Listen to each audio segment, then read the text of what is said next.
السلام علیکم ورحمۃ اللہ وبرکاتہ۔ الحمد للہ رب العالمین والصلاة والسلام علی رسولہ الکریم، اما بعد فاعوذ باللہ السمیع العلیم من الشیطان الرجیم، بسم اللہ الرحمن الرحیم۔ یا ایہا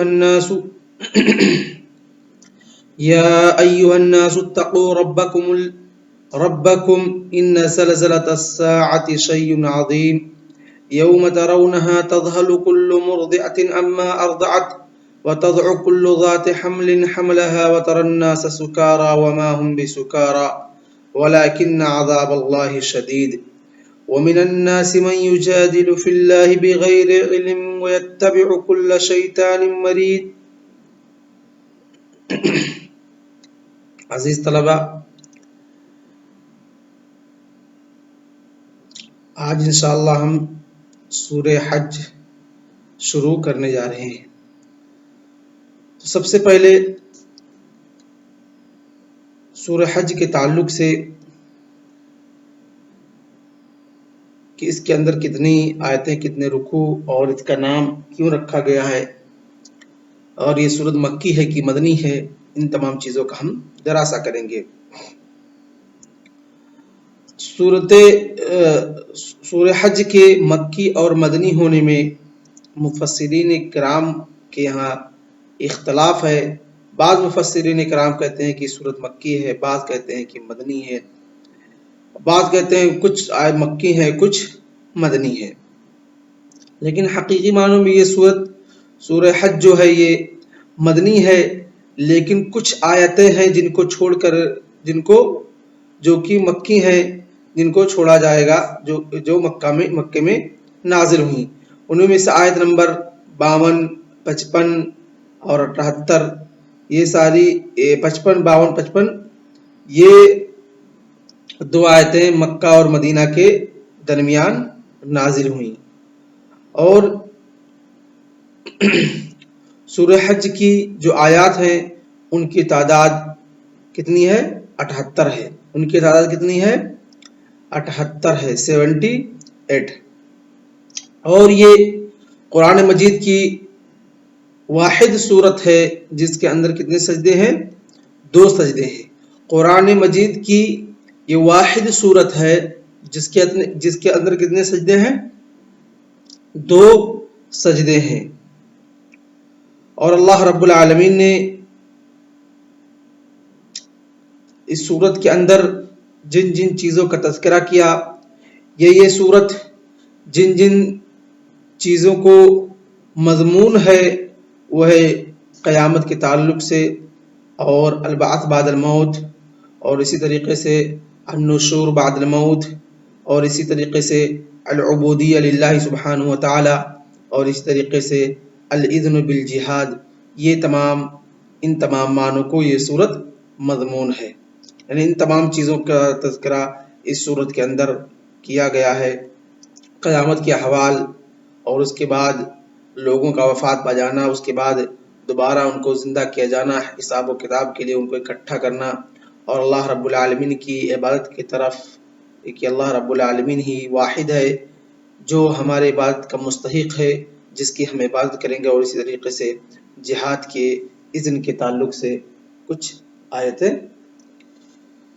اس صورت کے اندر ذکر کی گئی ہیں۔ کہتے ہیں سب التسمیہ، اس صورت کو سورہ حج کیوں کہا گیا ہے، کیوں سورہ حج کا نام دیا گیا ہے؟ کہتے ہیں سمیت سورۃ الحج تخلیدا لدعوت الخلیل ابراہیم علیہ السلام۔ یہ سورت کا نام سورہ حج اس وجہ سے رکھا گیا ہے تاکہ حضرت ابراہیم علیہ السلام کی جو دعوت تھی، جب انہوں نے خانہ کعبہ کو بنا کر مکمل کر لیا اور لوگوں کو حج بیت اللہ کی طرف دعوت دیا، بلایا، تو اسی کے ذکر کو باقی رکھنے کے لیے اس سورت کا نام سورہ حج رکھا گیا ہے۔ اور یہ اگرچہ سورت کا نام سورہ حج ہے، لیکن یہ سورت جن معنی کو محمول ہے، مضمون ہے، جو کہ اکثر قیامت کے تعلق سے اور قیامت سے پہلے کے احوال اور قیامت کے بعد کے احوال کو مضمون ہے، اس کے اندر اور حج کے اندر بہت ہی زیادہ مشابہت ہے، اس کے اندر اور حج کے اندر بہت ہی زیادہ مشابہت ہے. جس طریقے سے قیامت کے بعد یا قیامت کے بعد لوگ زندہ کیے جائیں گے، وہ دوبارہ اکٹھا کیے جائیں گے حساب و کتاب کے لیے، جیسے وہاں پر بھیڑ ہوگی، لوگ تمام جگہوں سے پوری دنیا سے اٹھ کر کے ایک ہی جگہ کی طرف متوجہ ہوں گے. اسی طریقے سے حج میں بھی لوگ پوری دنیا سے ایک ہی طرف ایک ہی جگہ متوجہ ہوتے ہیں. اور اسی طریقے سے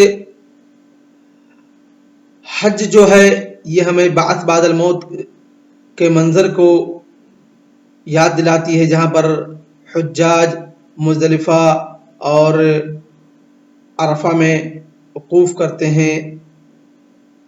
تو اسی طریقے سے لوگ جس طریقے سے حج کے اندر اکٹھا ہوتے ہیں، ایسے ہی تمام کے تمام لوگ بعض بعد الموت کے بعد بھی اکٹھا ہوں گے. اور اسی طریقے سے اس کا نام حج اس لیے رکھا گیا ہے کہ یہ جو دوسرے معنی کو اور مضمون ہے، جیسے جہاد، جس کے اندر لوگ ایک جگہ اکٹھا ہو کر کے ایک صف بنا کر کے دشمنوں سے جو ان کے عدو ہوتے ہیں، مسلمانوں کے عدو ہوتے ہیں، ان سے لڑتے ہیں. اسی طریقے سے حج میں بھی لوگ ایک جگہ اکٹھا ہو کر کے ان کا بھی ایک مقصد ہوتا ہے، اللہ رب العالمین کی رضا حاصل کرنا. اور اس سورت کی جو مضمون ہے، یہ جو موضوع ہے، اس کو تو ہم نے بتایا ہی پہلے کہ یہ سورت احوال الساعہ یعنی قیامت کے جو احوال ہیں اور اس کے بعد کے جو احوال ہیں، بعث بعد الموت اور نشور، اور اس کے بعد ایک جگہ اکٹھا کیے جانا، اس کے بعد ان کے اگر اچھا کام کیے تو اس کے بدلہ ان کو اس کا ملے گا، اگر برا کام دنیا کے اندر کر کے جا رہے ہیں تو اس کا بدلہ ان کو دیا جائے گا. اور اسی طریقے سے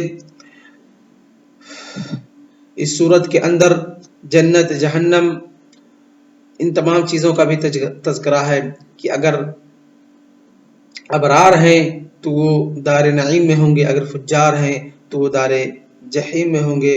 اور اسی طریقے سے اس کے اندر الاذن بالقتال کی کفار کے ساتھ، مشرکین کے ساتھ جنگ کرنے کی اجازت اسی صورت کے اندر دی گئی ہے.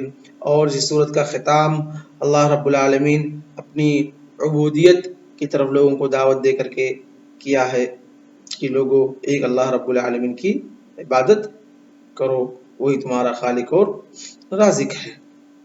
اور ہم منتقل ہوتے ہیں سورت کی طرف. اللہ رب العالمین فرماتا ہے یا ایھا الناس اتقوا ربکم ان زلزلۃ الساعۃ شیء عظیم. یا کیا ہے؟ حرف ندا ہے. اور ایھا الناس کیا ہے؟ سارا پورا منادا ہے. یا ایھا الناس، اے لوگو، اتقوا، تقوی کسے کہتے ہیں؟ ان تجعل بینک و بین عذاب اللہ الوقایہ بامتثال اوامرہ و اجتناب نواہیہ، کہ اے لوگو اللہ رب العالمین سے ڈرو، اپنے دلوں کے اندر تقوی پیدا کرو. کیسے تقوی کسے کہتے ہیں؟ کہ آپ اپنے درمیان اور اللہ رب العالمین کے عذاب کے درمیان ایک حاجز، ایک حائل، ایک پردہ، کرٹین بنائے، جو کہ کس کے ذریعے بنائے؟ بامتثال اوامر ہی، اللہ رب العالمین یا اس کے نبی محمد عربی صلی اللہ علیہ وسلم نے جن چیزوں کو کرنے کا حکم دیا ہے ان کو بجا لا کر کے، ان کو کر کے، اور اسی طریقے سے جن چیزوں سے روک دیا ہے ان سے دور رہ کر کے اپنے درمیان اور اللہ رب العالمین کے عذاب کے درمیان ایک حاجز اور ایک پردہ بنائے. اتقوا ربکم، اپنے رب سے ڈرو، اپنے رب سے ڈرو. ان زلزلۃ الساعۃ شیء عظیم، کیونکہ قیامت کا جو زلزلہ ہے، قیامت کے دن جو ہولناکیاں ہوں گی، قیامت کے دن جو شدت ہوگی اور جو زمین کی حرکت ہوگی، وہ بہت بڑی چیز ہے جس سے تمام کی تمام چیزیں اکھڑ کر رہ جائیں گی، کوئی چیز اپنی جگہ پر باقی نہیں رہے گی.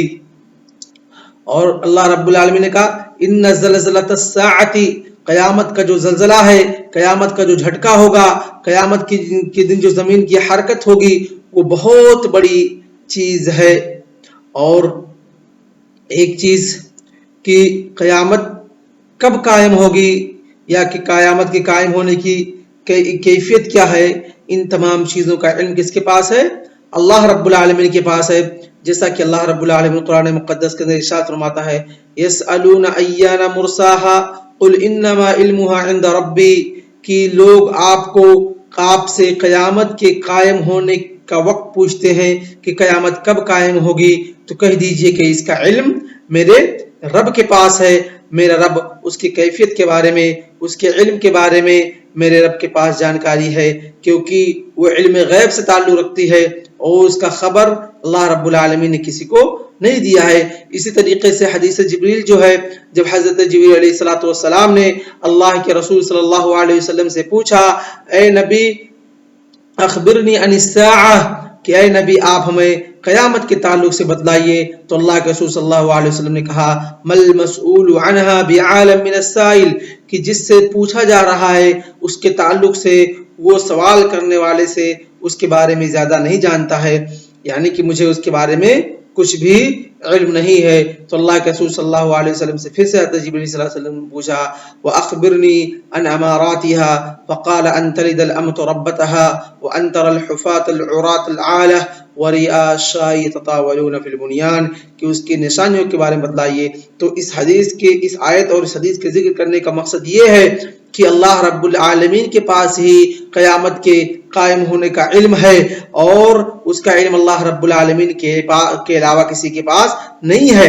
ہاں، اللہ رب العالمین نے قیامت کے قائم ہونے کی کچھ نشانیاں بتلائی ہیں، کچھ علامات بتلائی ہیں، جو کہ 10 علامات ہیں۔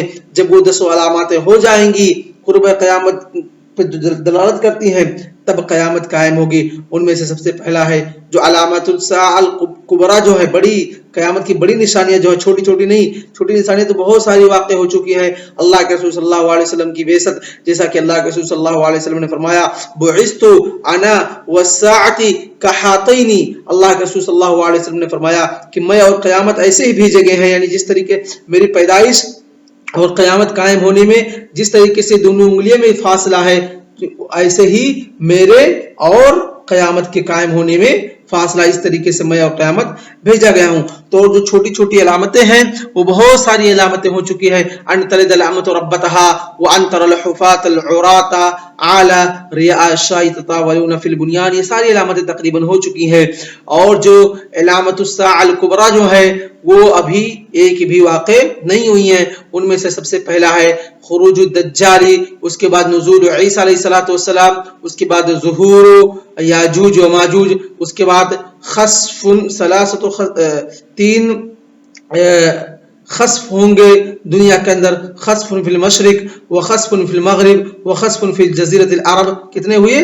6۔ اس کے بعد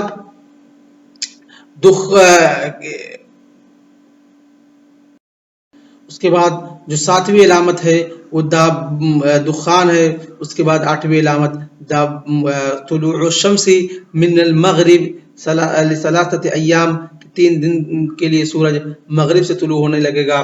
اس کے بعد 9ویں جو ہے وہ ہے دابہ۔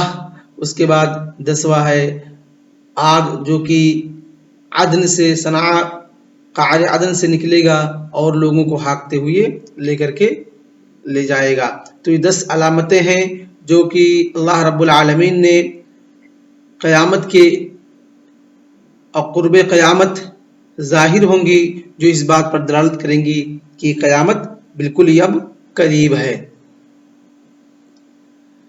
اس کے بعد اللہ رب العالمین فرماتا ہے، یوم ترونها تذهل كل مرضعة عما ارضعت وتضع كل ذات حمل حملها وترى الناس سکارى وما هم بسکارى ولكن عذاب الله شدید، کہ لوگوں جس دن آپ دیکھیں گے، یعنی اس دن آپ دیکھیں گے تذهل كل مرضعة عما ارضعت، کہ بھول جائیں گی، ذہل مطلب کیا ہوتے ہیں؟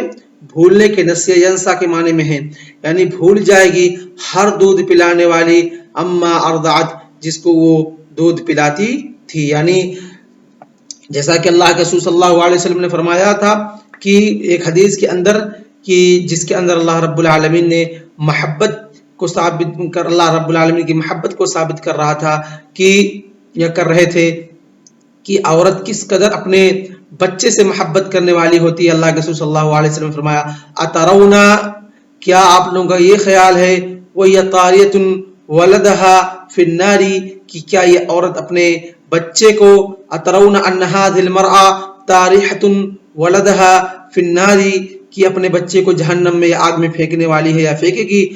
کہا کبھی نہیں. تو اللہ کے رسول صلی اللہ علیہ وسلم نے فرمایا کہ اللہ رب العالمین اپنے بندوں سے جس قدر یہ عورت اپنے بچے سے محبت کرتی ہے اللہ رب العالمین اس سے زیادہ کہیں اپنے بندوں سے محبت کرتا ہے. تو کہنے کا مقصد یہ ہے کہ عورت کس قدر اپنے بچے سے، اور وہ بچہ جب دودھ پینے والا ہو، چھوٹا ہو، اس کو کبھی بھی بھول نہیں سکتی ہے، اس کو کبھی بھی اپنے سینے سے جدا نہیں کر سکتی ہے، کبھی بھی اس کو اپنے سے الگ نہیں کر سکتی ہے.